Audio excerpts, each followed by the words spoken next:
It was a late summer afternoon when Sarah and Tom set out on their first real camping adventure as a couple. Both had grown up in Minnesota, enchanted by the state's deep woods, shimmering lakes, and endless trails.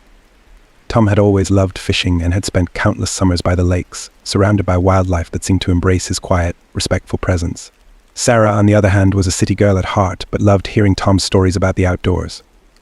They'd picked up a brand new old town canoe and headed toward Taylor's Falls, excited for a weekend of fishing, cooking over an open fire, and enjoying each other's company in the wild. As evening settled over the dense trees, they set up camp by a secluded lake and prepared to catch their dinner. By twilight, they'd caught a couple of walleye, some bass, and even a rare rainbow trout.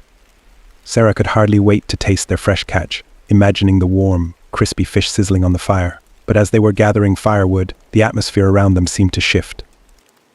Tom, gathering wood about 100 yards from Sarah, suddenly felt an odd presence, something watching him, making the small hairs on the back of his neck stand up. Sarah, piling kindling close to their camp, felt it too.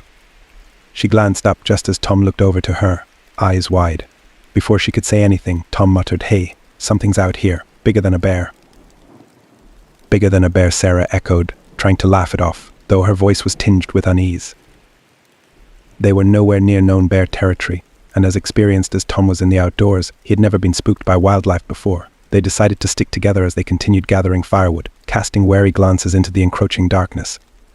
Just as they were ready to head back to camp, they caught sight of a shape moving in the shadows. It was large, black, and moving smoothly through the trees about 200 yards away. The creature stopped and watched them, its glistening eyes catching the golden light of sunset. At first, Tom thought it was a massive dog, maybe a lost Doberman, but its size was unnaturally large, and it lacked the skittishness of a wild animal. Sarah gripped Tom's arm tightly. "What is that?" Tom's mind raced. It was too big to be any wild animal he knew. He raised his hand and made a low growling sound, trying to intimidate it, but rather than fleeing, the creature slowly stood up on two legs, towering over them. It was muscular, shadowed in the dimming light, and had the unmistakable look of something that was neither man nor animal. Panicking, Tom murmured, "Do you think could it be real?"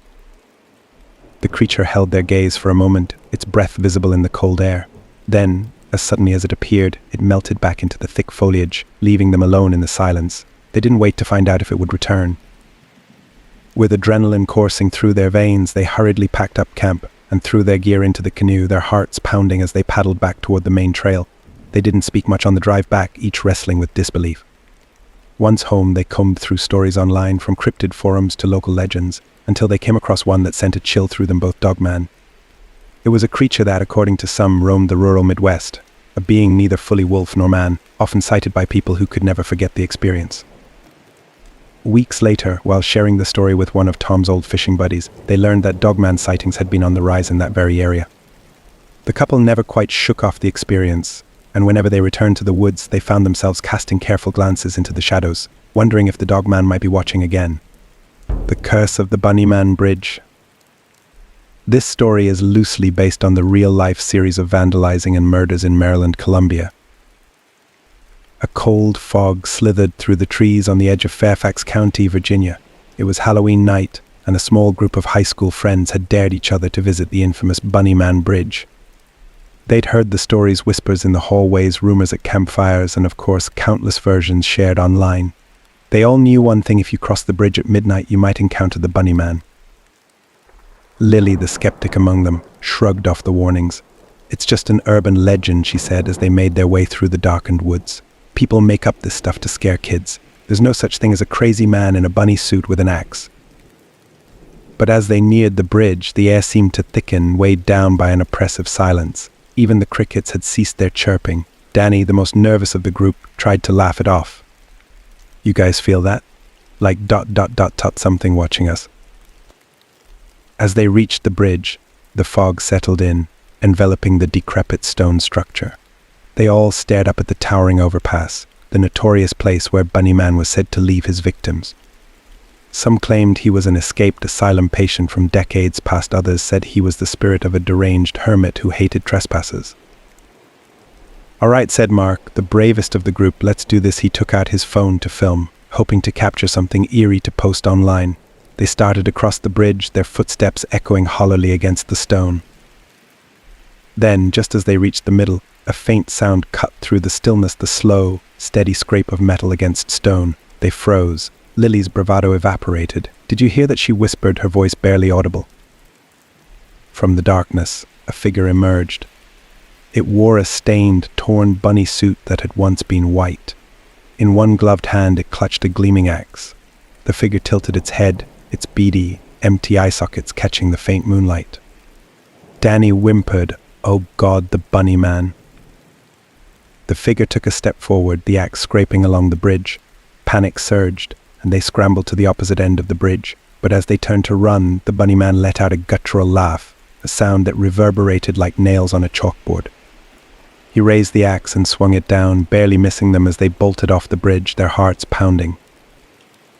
They fled into the woods, desperate to escape, but the bunny man's footsteps echoed close behind. They ran for what felt like hours until they finally stumbled upon a clearing. "Where's Mark?" Lily gasped, looking around frantically. The others' faces went pale.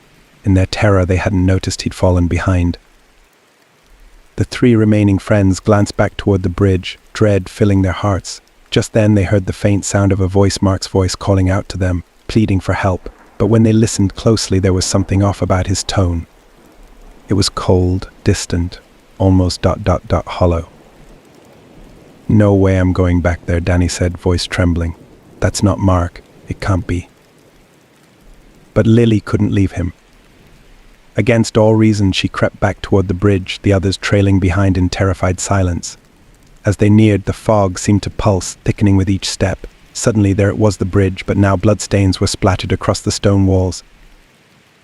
And in the middle of it stood the bunny man, cradling his AX ... Down beside him, Mark, slumped against the wall, unmoving, his face pale and empty.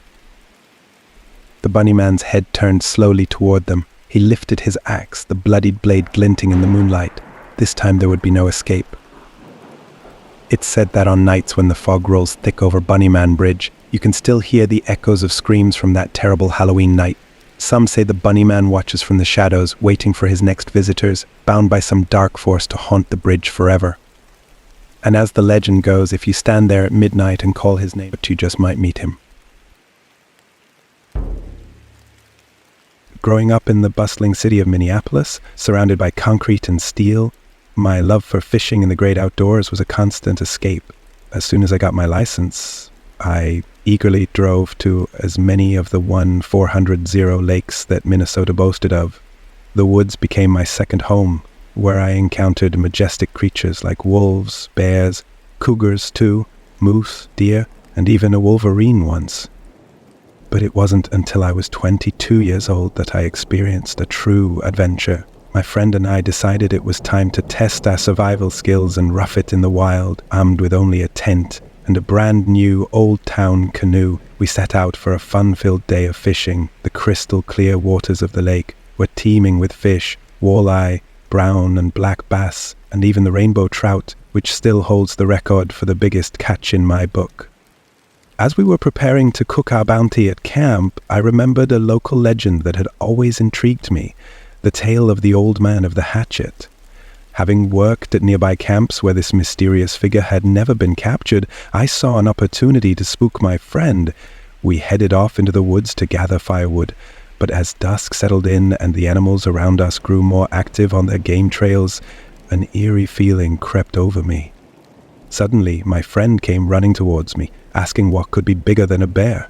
Confused and slightly amused by his panicked state, all I could think of was a moose, but that seemed highly unlikely given our location.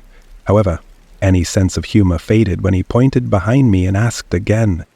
Turning around slowly, I saw what appeared to be a massive Doberman with sleek black fur and rippling muscles following us from a distance of 200 yards. It was unlike any dog I had ever seen, and its complete lack of fear made me worry it may have rabies. In a moment of panic, I turned to scare it away, but instead, it rose up on its hind legs, its eyes catching the golden rays of the setting sun. Both my friend and I were frozen in shock as the creature disappeared into the thick foliage of sumac. We quickly packed up camp and raced back to civilization, arriving home in record time. As soon as we could, we began researching online what we had encountered. After ruling out Bigfoot, Mothman, Lizardman, and Skunk-Ape, we stumbled upon the legend of the Dogman, and everything suddenly made sense. To this day, I truly believe that my encounter with this mysterious creature was not just a figment of our imagination, and according to my bass fishing tournament friend, who has been a scout leader for 25 years in Wisconsin, the area where we encountered the Dogman is becoming a hot spot for sightings. But one thing is for sure, I will always remember that day in Taylor's Falls, when I came face to face with the unknown in the wilds of Minnesota.